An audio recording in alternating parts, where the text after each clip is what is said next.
Iron Bottom Sound, near Guadalcanal. November 14th, 1942, the night was thick with silence. A humid stillness hung over the dark waters of the Solomon Sea. Japanese destroyers sliced through the black horizon, their engines low, their crews alert and watchful. The moon hid behind heavy clouds, giving the sea its cloak of safety. A familiar setting for the Imperial Navy, masters of the night. Then, without warning, the sky tore open, a blinding white glare burst across the waves. Flares hissed down from above, exploding into daylight. Searchlights from American battleships swept the ocean like prison beams. The silhouettes of Japanese ships appeared clear as day, caught, exposed, and surrounded. Seconds later came the thunder. 8 American warships opened fire in unison. Radar-guided guns roared, their shells screaming through the glowing night. The sea boiled under explosions. The Japanese crews, trained to strike unseen, were now fighting in the brightest night they had ever witnessed, a night lit by fire and metal. One officer shouted that the Americans had summoned the sun. Others stood frozen, watching their world unravel in impossible light.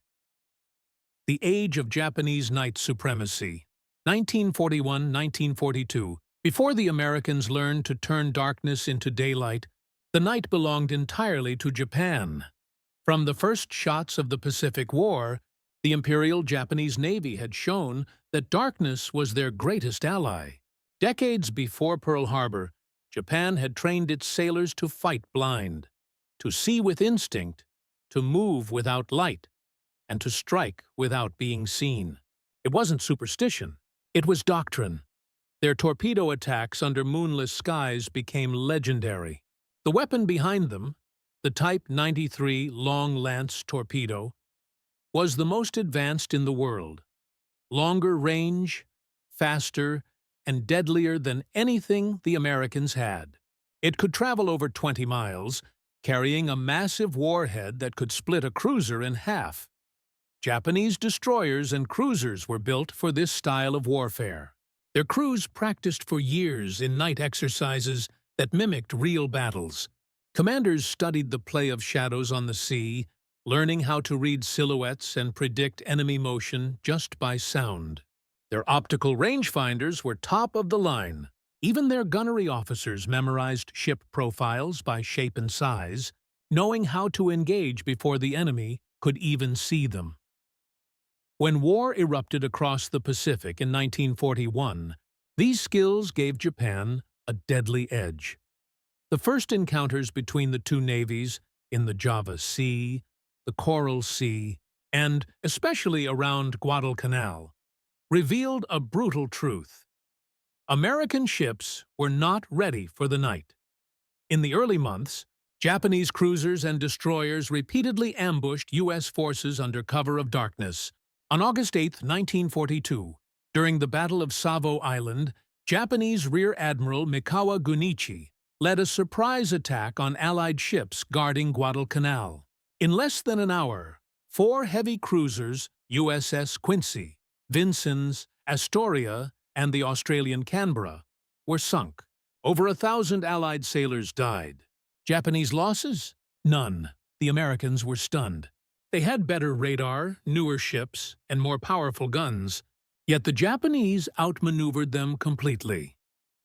After Savo Island, the message was clear. The Imperial Navy ruled the darkness, and the Americans knew it. Reports flooded the Pacific Fleet headquarters, describing enemy destroyers that appeared out of thin air, firing with uncanny precision before vanishing again into the black. Morale suffered. Commanders began dreading night encounters. But deep inside the U.S. Navy's analytical circles, in Pearl Harbor, San Diego, and Washington, officers and engineers started piecing together what had gone wrong. They realized the Japanese weren't using magic or luck. They were using mastery. The U.S. Navy had 2 options: avoid the night or learn to conquer it. They chose the latter. From that moment on, the Americans began developing an entirely new way to fight, one that replaced human sight with machine precision. The transformation would take months and cost thousands of lives, but it would turn the tables on Japan forever. The first step in that transformation was technological, and it began with a mysterious, glowing screen on the bridge of a destroyer.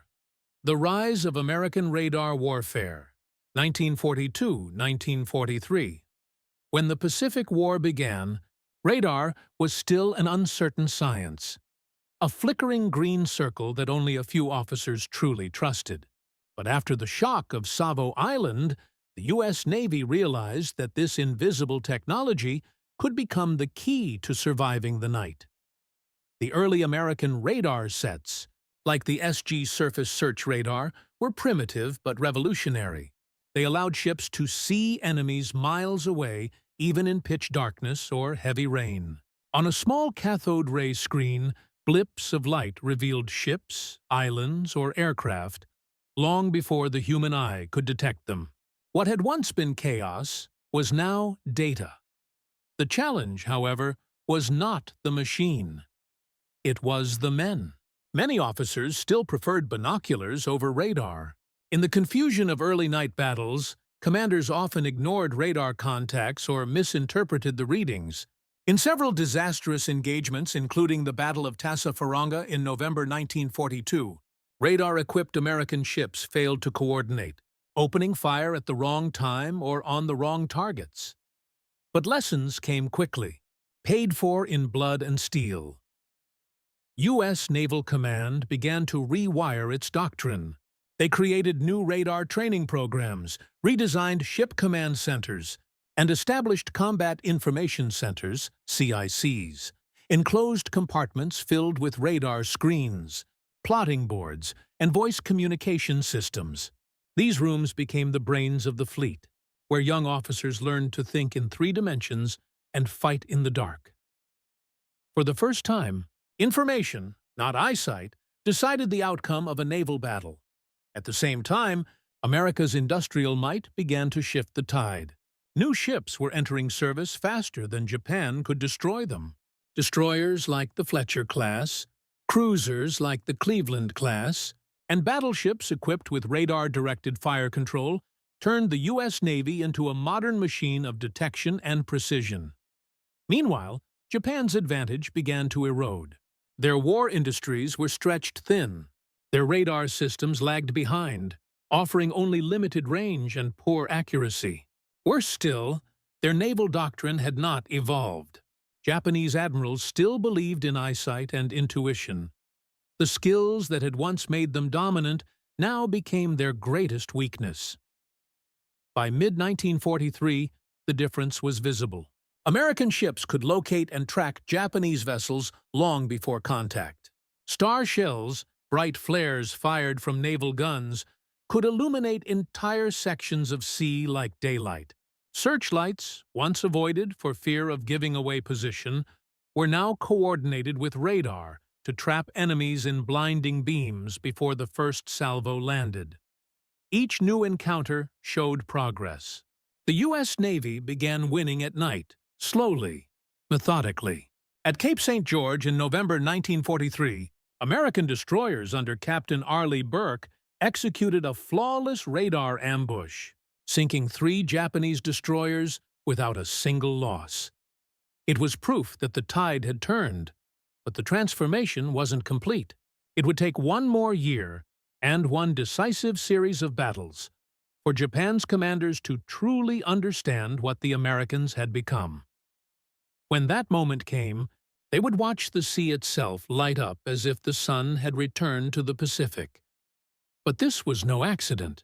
This was the result of years of innovation, desperation, and a shifting balance of power at sea.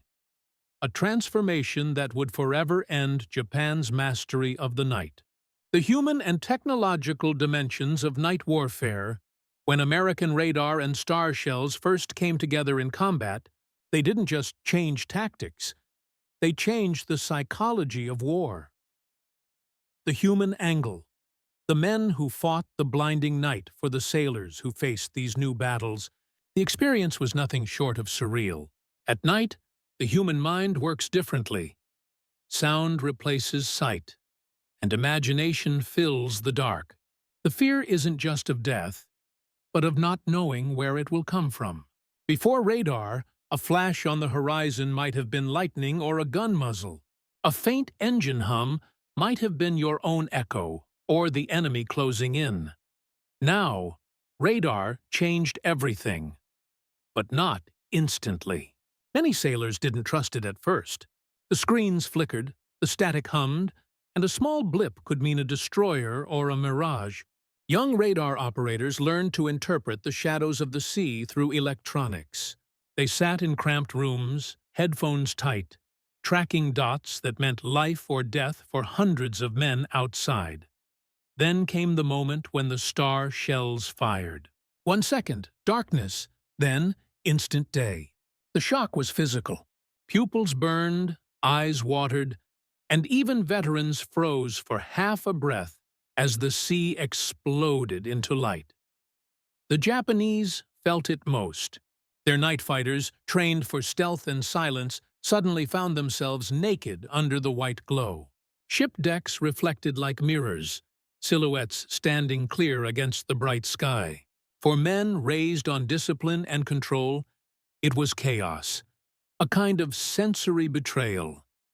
To the Americans, that chaos was victory. They could now see the enemy before the enemy saw them. Yet even on the winning side, there was unease. Officers wrote in after-action reports that the light was unnatural, the destruction too visible.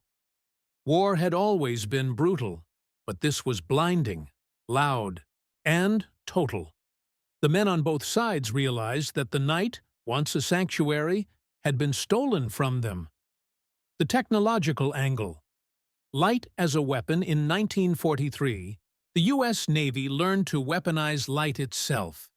Star shells became one of the most powerful tools in their arsenal. Fired from 5-inch or 6-inch guns, these flares floated on parachutes, illuminating several square miles for nearly a minute. Beneath their artificial sun, radar-guided guns could hit targets with frightening accuracy. Then came the searchlights, synchronized and coordinated. Each beam was linked to radar plots, so that when one American ship caught a Japanese target, others instantly locked on by data relay. Within seconds, entire formations opened fire on perfectly visible targets. What had once been guesswork became a science. Fire control computers took radar data and calculated precise aiming solutions, adjusting for movement, distance, and shell flight time. Battleships like USS Washington and USS South Dakota could strike Japanese ships hidden by smoke or weather, guided only by unseen pulses of radio energy. For Japan, it was incomprehensible. Their own radar systems were far behind, often unreliable, limited to a few miles, and used only as early warning rather than as an offensive weapon. Their officers didn't trust it. Their tactics didn't integrate it. When the Americans lit up the sea, Japan's commanders saw something they could neither match nor counter. They described it later in reports as the night that disappeared. The Pacific had always been their hunting ground after sunset. Now it belonged to someone else, and the man who would prove that, beyond all. Doubt was already preparing for the next great test, an admiral whose calm precision would bring order to chaos and light to the darkest sea, leadership, enemy perspective, and tactical mastery. Leadership angle. Admirals who turned darkness into strategy. The Americans who mastered night warfare did not rely on instinct alone. Admirals like Willis A. Lee and Norman Scott understood that technology needed guidance, and that men needed leadership. Lee, commanding battleships equipped with the latest radar fire control, studied each engagement meticulously. He insisted on night drills that combined radar, star shells, and searchlights. Officers were trained to trust instruments over eyes, calculations over intuition. He famously said that in night combat, hesitation was death. Precision and timing were everything. Scott, on the other hand, applied aggressive tactics to destroyers and cruisers. He recognized that darkness could be an ally if used correctly, but a trap if ignored. Under his command, small American task forces executed coordinated attacks, using radar not just to detect the enemy, but to channel the chaos of battle into decisive action. Their leadership transformed inexperienced sailors into confident operators. Where confusion once reigned, now there was order. A controlled storm of fire, light, and movement. Enemy perspective. Shock and disbelief. Japanese reports from the battles tell a story of disbelief. Officers noted that American fire seemed almost supernatural. Blinding lights revealed their ships, radar-directed guns found targets they could not even see, and coordinated fire made retreat nearly impossible. One captain wrote that the enemy can see in the dark as if the sun has risen in the middle of the night. Another recalled the horror of trying to maneuver under constant illumination, torpedoes striking before they could launch their own. The Japanese Navy, once the undisputed master of night, faced a reality it had never imagined. These reports reveal more than tactical surprise. They show a psychological collapse. Sailors trained to hunt in darkness found themselves hunted. Confidence eroded, hesitation grew, and discipline, once the backbone of Japan's night attacks, faltered under the relentless, glowing glare. Tactical angle. The science of night. Combat radar and illumination did not merely reveal the enemy. They rewrote tactics. American commanders realized that coordinated radar networks could track multiple targets simultaneously. Ships in formation could adjust positions in real time, avoiding collisions while keeping continuous fire on the enemy. Night became a domain of controlled chaos. Star shells illuminated specific zones, funneling Japanese ships into kill zones where radar-guided salvos awaited. Destroyers could execute torpedo runs with support from battleships, ensuring that every enemy movement was predicted and countered. The result was devastatingly effective. Small American task forces could defeat numerically superior Japanese fleets by leveraging light, data, and precision. What had been a gamble in the darkness was now a calculated certainty. By late 1943, the Japanese Navy understood the terrifying truth. Their advantage at night, the hallmark of their early victories, was gone. The stage was set for the ultimate confrontation, where the full integration of human skill, technology, and leadership would turn the Pacific into a battlefield of unprecedented clarity. The Battle of Guadalcanal. Night turned into day. November 14, 1942, the night hung heavy over Iron Bottom Sound. Japanese destroyers and cruisers prowled the waters, seeking to reinforce their positions around Guadalcanal. Their confidence was high. They had mastered the night for years, striking fear into Allied sailors. But the Americans had learned something new. The darkness could no longer conceal the enemy. Admiral Daniel J. Callahan and Rear Admiral Norman Scott had organized a small task force to intercept the Japanese. On the American side, radar-equipped cruisers and destroyers formed a web of detection, each ship feeding information to centralized command. For the first time, sight alone was not the arbiter of night combat. Shortly after 23 hours, radar screens picked up the Japanese formation. Blips appeared in orderly lines, the enemy unaware that they had been spotted. Commanders ordered preparations. Star shells were readied, searchlights aimed, ready to trap the approaching fleet in blazing illumination. At 23:17, the first flare exploded above the water. A ghostly white light spilled over the Japanese ships, revealing their silhouettes against the Black Sea. American gunners, guided by radar plotting, opened fire with overwhelming precision. The chaos that ensued was unlike anything the Japanese had anticipated. Torpedoes streaked toward American vessels, only to be anticipated and avoided. Shells from heavy cruisers found their marks before Japanese guns could even respond. Men scrambled on decks, shouting orders as explosions lit the night like midday sun. In the span of minutes, a Japanese cruiser, Sendai, was hit repeatedly, its deck ablaze. Destroyers attempted evasive maneuvers, but were funneled by coordinated American fire into kill zones, their torpedoes rendered useless. Officers on the bridge could do little but watch as their formations crumbled under light and precision. They could neither hide from nor counter. American losses were tragic, but the tide had shifted. By the early hours of November 15th, the battle was effectively over. Japan's night supremacy had been broken. Survivors would later describe the assault as "the night the sun rose on the ocean," a phrase that would echo in reports and diaries for years. The victory came at a cost. Admiral Callahan and Rear Admiral Scott were both killed in the engagement, proving that even mastery of technology could not eliminate the dangers of leadership. Yet their deaths underscored a hard truth.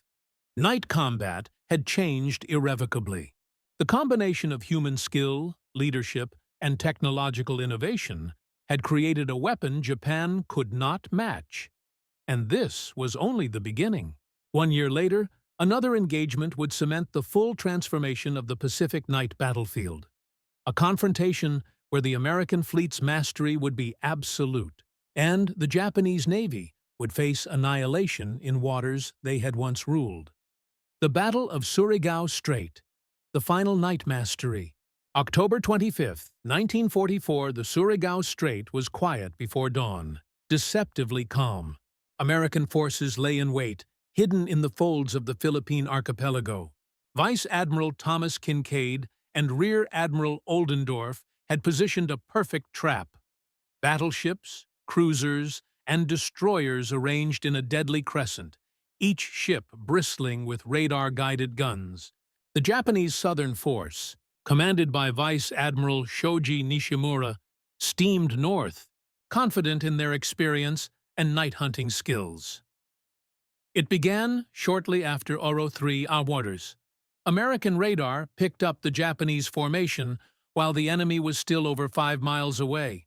Guided by precise plotting, destroyers moved into position silently, their radar giving them perfect timing for torpedo attacks. Japanese lookouts could detect nothing in the darkness. Their long-practiced instincts failed them against invisible electronic eyes. By Aero 320, American destroyers launched torpedoes that found targets before the Japanese could fire a single round. Explosions tore through the lead ships, causing confusion and halting momentum. Meanwhile, battleships and cruisers began their bombardment. Star shells illuminated the strait like the rising sun, exposing every vessel. Radar-directed gunnery ensured that the shells fell with deadly accuracy, hitting bridges, gun turrets, and engine rooms. The Japanese fleet, trained for decades to dominate night operations, was now trapped in blinding light. Attempts to maneuver failed.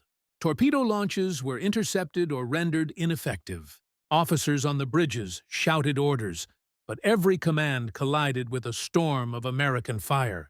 The destruction was systematic. Fuso, Yamashiro, and other capital ships were sunk or immobilized. Only fragments of the fleet escaped. From the American perspective, the battle was almost clinical. Commanders had planned every angle, anticipating enemy movements, leveraging technology, and synchronizing human skill with machinery. Radar data flowed to plotting rooms. Decisions were executed instantly. Star shells and searchlights were deployed to maximize exposure, and every salvo reinforced the stranglehold. By 06 Fuans, Surigao Strait was a graveyard of steel and fire. Japan's southern force had been annihilated, marking the last time the Imperial Navy attempted a coordinated night attack in the Pacific. Reports from Japanese survivors conveyed disbelief. The night, once their dominion, had become a battlefield lit as if by day. and every advantage they had honed over decades was rendered useless. The Battle of Surigao Strait was more than a tactical victory.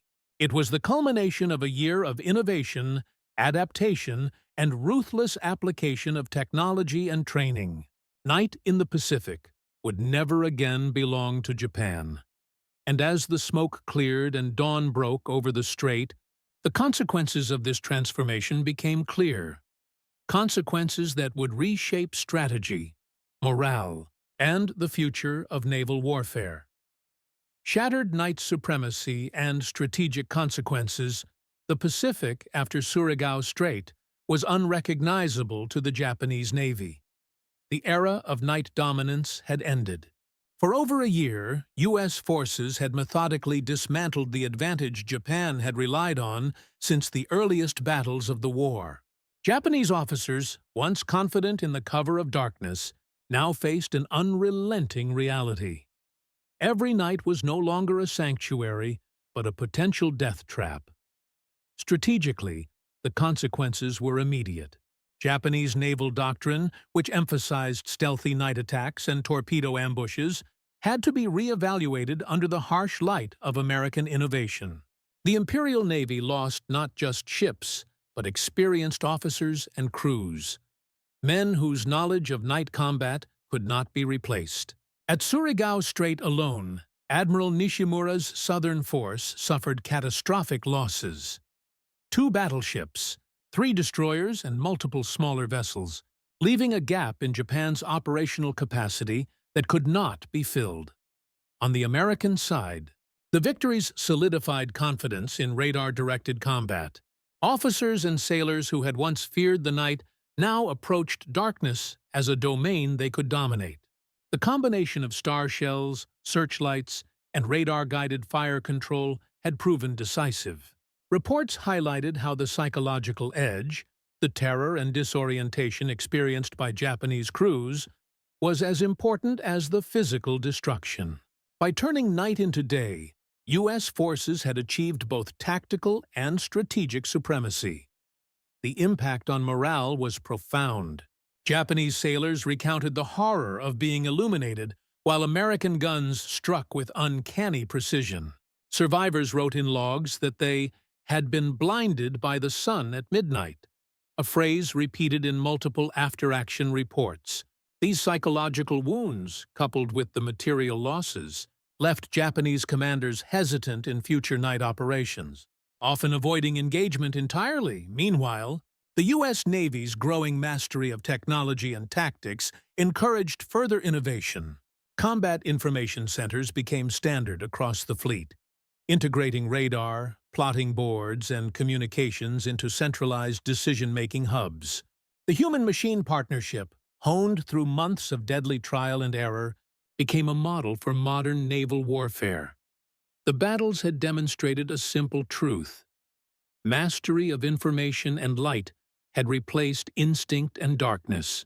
What had once been an advantage for Japan was now the very weakness that doomed their fleets. And yet, while technology and tactics had decisively shifted the balance, the war itself continued. The Japanese Navy was wounded, but not yet defeated. The next series of engagements would test whether the psychological and technological edge of the Americans could be translated into total control of the Pacific.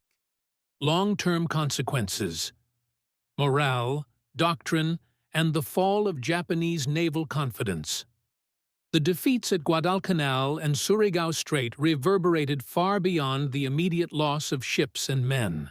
Japanese naval strategy, built over decades around night ambushes and stealth, was shattered. Officers who had once prided themselves on reading the darkness now doubted every tactic. Diaries and post-battle reports describe a recurring theme: fear of being exposed and destroyed before they could strike. This loss of confidence had practical consequences. Japanese commanders increasingly avoided night engagements, retreating to daylight operations where they could rely on visibility and conventional gunnery. The psychological toll was immense. Crews who had trained for perfection in the dark suddenly found their instincts useless.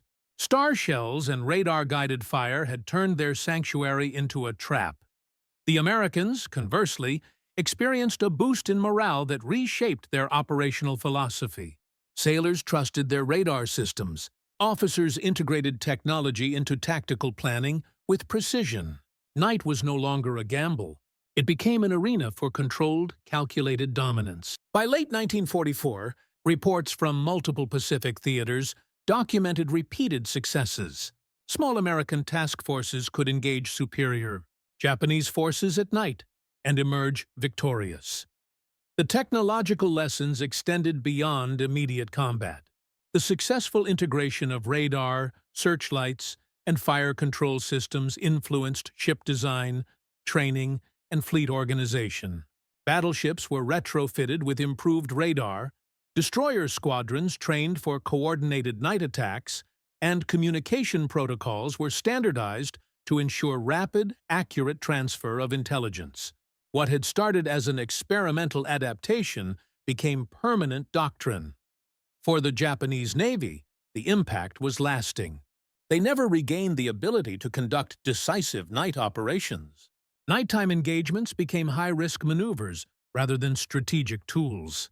Allied intelligence intercepted numerous communications indicating hesitation and fear during nocturnal movements, a psychological imprint of defeat that could not be undone. In terms of broader strategy, the Americans' dominance at night accelerated the shift toward total naval control in the Pacific.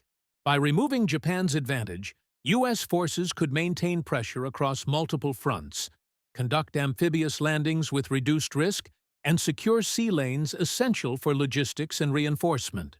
The balance of power, once in Japan's favor under cover of night, was now firmly in American hands. The consequences were clear. The combination of technological innovation, tactical adaptation, and psychological impact had transformed the Pacific night. The stage was set for the final phases of the naval war, where daylight engagements would no longer be the only measure of strength, for the Americans had already mastered the night. The transformation of night into day was more than a tactical triumph. It was a revolution in how war was fought. The Pacific, once a vast expanse where darkness concealed danger, became a battlefield where technology and human skill converged to illuminate every threat. For the Japanese Navy, the victories of the early war had depended on instinct, training, and mastery of the unseen. But innovation had outpaced experience.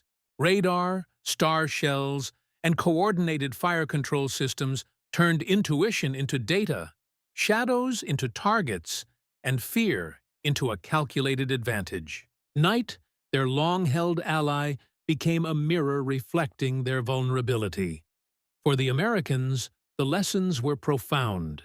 Men and machines learned to work as one. Officers trusted instruments, sailors adapted to new roles, and fleets operated with precision once unimaginable. The mastery of darkness reshaped strategy, bolstered morale, and created a blueprint for modern naval warfare. Yet beyond tactics and technology, there was a human truth. War is not just measured in ships sunk or victories won.